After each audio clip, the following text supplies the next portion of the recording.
video is going to demonstrate how you can help with Click for Quiet with the dogs and the kennels.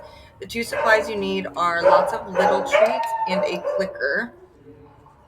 You're going to approach each kennel of the dog, wait for them to make eye contact, and when they don't bark, you're going to click your clicker and toss the treat. You do want to make sure that they are actually looking at you and not barking, because what we're working with here is reactivity to people. And so we'd like them to offer to us quiet behavior when strangers and adopters are walking around. So we're not just looking for them to be quiet, we're looking for them to view us and be quiet. When you are approaching a dog and they are barking at you, your goal here is to stand, and when they take a breath, take a break. That moment when they stop barking and are still viewing you is when you're going to click and treat. And sometimes you have to wait 10 seconds, sometimes you have to wait 20 seconds.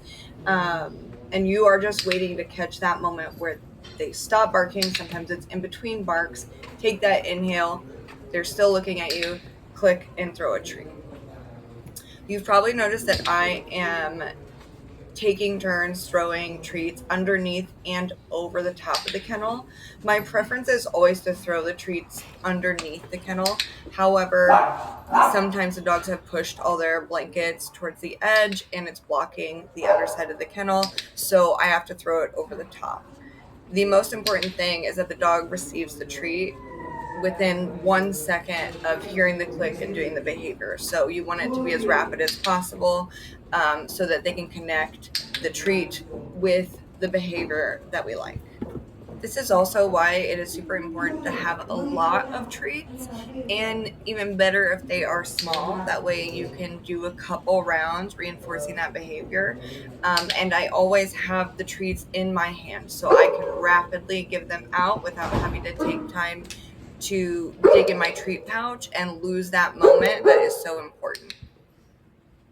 One last thing I want to point out, since we've looped this video, when I'm approaching Victoria, which is one of the only dogs who is actively barking at me on my second round, she barks and I miss the moment. I click when she's starting her next bark, and you'll see me look a little exasperated, but I wait 1 more second. She barks, she breathes in, I click, I treat.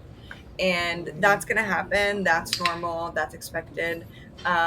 You just do your best, and yeah, just try to wait for that open breath before you're hitting that clicker.